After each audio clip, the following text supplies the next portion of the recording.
Hi, hello, and welcome to this amazing session on visualization by using some of the libraries in Python.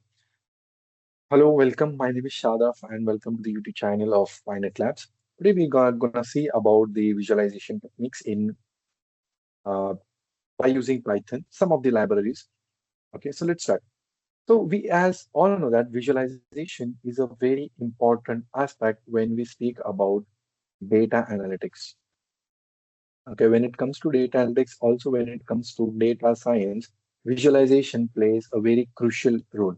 So why, the visualization is important? The first part is, picture speaks more than words. We can understand more about the data by looking at the data and, by looking at the visualization. So what happens is here, whenever we plot a visualization, we can uncover a lot of hidden patterns. It is used to identify outliers. Now, what do you mean by outliers? Outliers is nothing but the error values. Okay, error values in our data. It is used to identify that. Another thing is that we can also establish a relationship, or to find relationships, to find relationships between features. Okay, we can also find relationships by in using feature, and there are a lot of any important aspects of many important aspects of data visualization. Today we are going to learn about data visualization in practical, how we can do. We'll be using some of the libraries in Python. So those libraries are Seaborn. Okay, and then we'll be also learning about Matplotlib. If you enjoyed the content of the video, don't forget to like and share the video and subscribe to our channel. Okay, these are the two visualization libraries that we'll be gonna learn in today's session, in today's video. So let's go ahead and check onto that.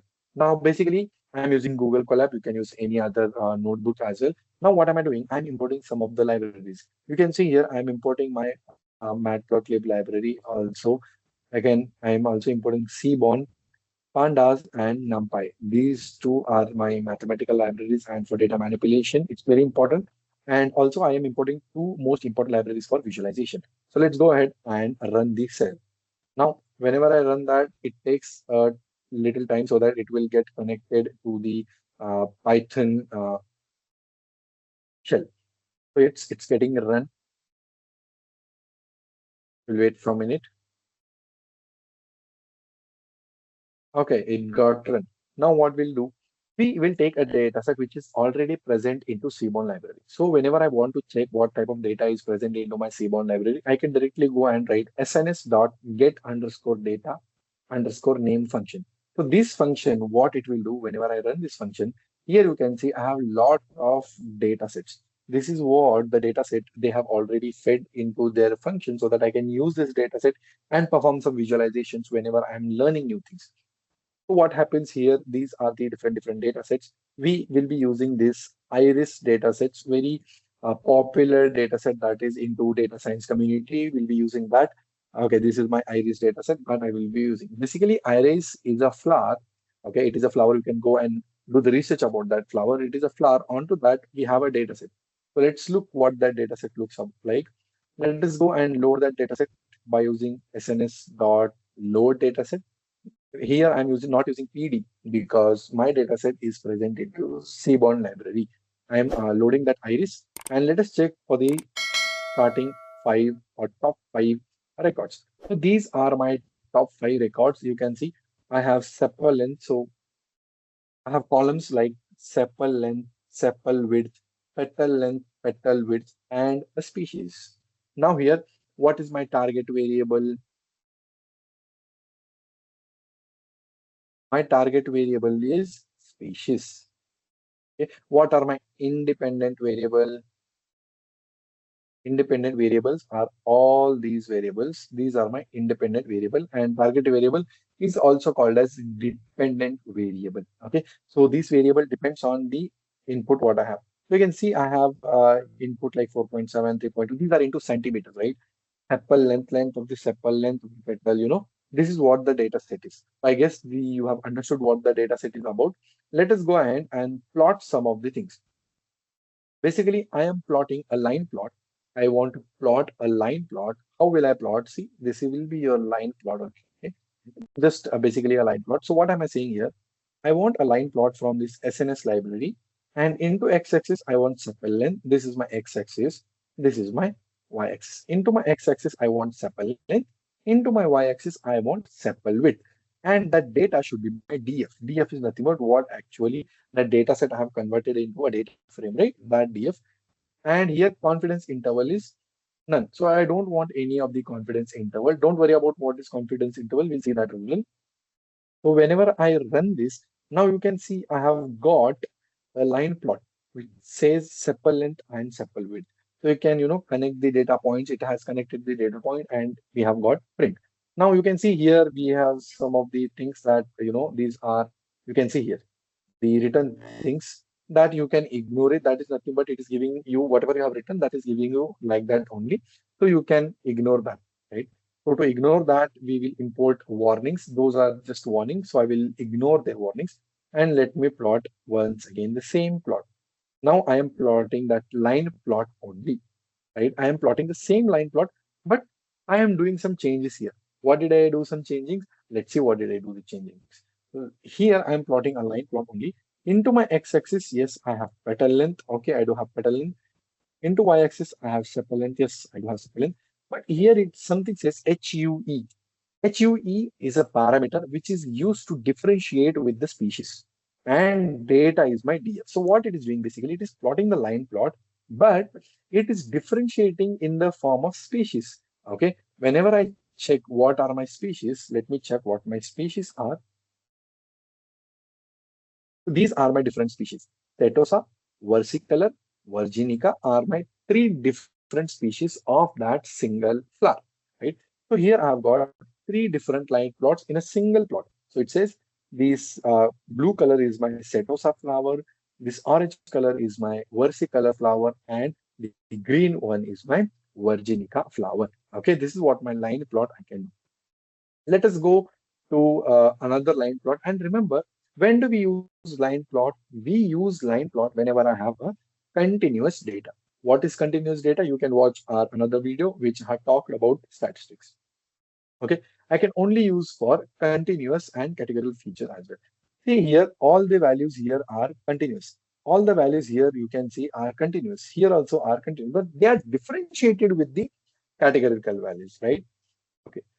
Next plot, very important plot in the aspects of data science and to do some of the research to find relationships between two different features or two different variables is my scatter plot. Okay, that is my scatter plot. You can see here the scatter plot. So how a scatter plot looks and how do you plot it? There is a function called as scatter plot in the SNS library. That is nothing but my Seaborn library. You can see I have wrote the code here scatter plot. The same thing, x-axis I have to define, y-axis I have to define, what the data will be, that also I have to define. And if you want to differentiate with the species, the data points with the species, you can use HUE equals to species. Okay. And another, parameter I'm using is that PLT dot title. This PLT dot title, what it does, it gives the title for my plot. It gives the title for my plot. So how to do that? How to give a title for a plot also, we'll see. Whenever I run this now, see what a beautiful scatter plot you guys can see here. See, we can see a very beautiful scatter plot, you know, uh, petal length, sepal length, all the species are being differentiated. So how can we read this?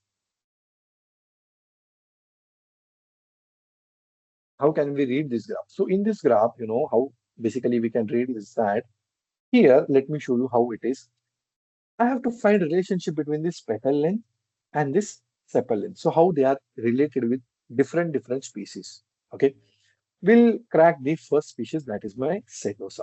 Now how it is classified by using setosa is basically whenever my petal length increases, the sepal length increases. Is it so? No, it's not. Why? Because see, my petal length is from 1 to 2. That's it. It's only 1 to 2. But whenever my sepal length, as you see my sepal length, it is from starting from somewhere around very low, it is going till somewhere around 5.9. So you can see how much variability is into my y-axis, but not into x-axis. So I don't have any relationship in petal length and sepal length in terms of setosa. I don't have that. Okay. Now let us go and see for my second variable, that is my versicolor. Into my versicolor, I have, see how the data is, it is going into forward direction. How my petal length is increasing, my sepal length is also increasing. So what can I say here is that my versicolor feature, the petal length, whenever the petal length increases, the sepal length also increases in versicolor. The same things happens to virginica as well. Okay, so this is how we read a scatter plot. Now let us see a bar plot. Why basically bar plot is used? Basically, bar plot is used to aggregate the categorical data. Okay, according to some methods. By default, it is the mean. If I didn't give any method to plot the graph, by default it is mean. But whenever I run this, see what are the things you have to put into bar plot. Let me just see you once again. Same function, SNS dot bar plot, whatever the plot name is, that type of function you have to use. Into x-axis I have species, into my y-axis I have sepal length. The data is my data frame. And here you can see the in the setosa I have five, till 5 centimeters in versicolor, I have six. Till virginica, I have 6.5. So it's nothing but I'm just counting. Basically, I'm aggregating the sepal length. I can say the maximum sepal length for setosa is somewhere around 5. Okay, this is how I can read my bar plot. Next is my count plot. Next is my count plot. So count plot is basically used to just count how many values I do have. Basically, it is always used for categorical variables. So here you can see I have plotted the graph and it says that count plot x-axis is directly I'm giving species. Okay, and the data is I'm passing that is data frame. And here you can see I have setosa, versicolor, and virginica, and these are the count how much I have. So I have 50, 50, 50 each. Okay, I have 50 each. So if you see df dot shape, if I see df dot shape, I have 150 data points with 5 columns. So this 50, this 50, this 50 contributes to 150, right? This is my count plot. Next, very important box plot. That is very important in terms of, finding lot of things into that. So let us see what are the things we can find into a box plot. Yes, this is basically what a box plot is. Let me just give you a single box plot. Yes. So basically, a box plot, whatever I am plotting here, a box plot, you can see, I'm using SNS.boxplot. X is species, Y is my sepal width, and data is DF. Okay. Now, in this box plot, you can see this is a single box plot. Okay. This is a single box plot. This is a single box plot, and this is a single box plot. Now, how to read this box plot? Here in this box plot, into this setosa, I have sepal width. So what are these two tiny, dots? What are those? Those are nothing but my outliers.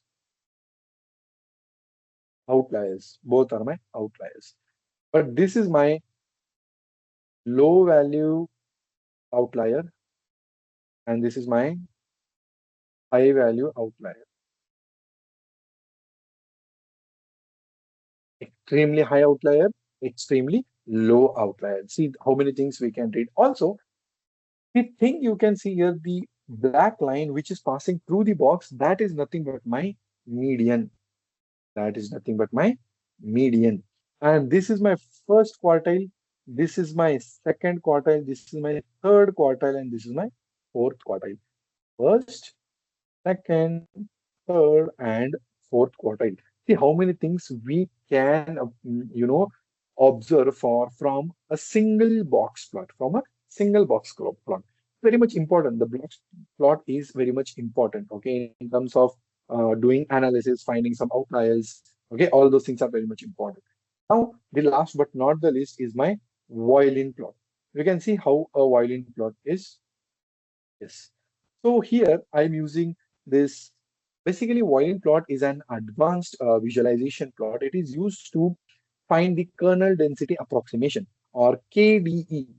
We also call it as KDE, kernel density estimation. How we find out that? See, in this Violin plot, whatever the inside black color point it is, that is same as my box plot. That is same as my box plot. That is a box plot only. The white color line, what you are seeing, that's my median, first quartile, second quartile, and all those things. But what is the, the thing which is outside the box plot? That is nothing but my distribution of data, how my data is being distributed. In this graph, in this particular graph, you can see this is my box plot, whatever I have. Here, you can see this bulgy area. Here, this is a high bulgy area, right?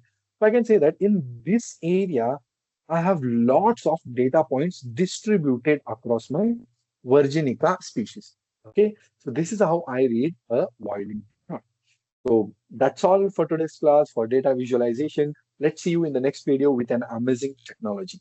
Thank you so much for watching and please do subscribe. Thank you.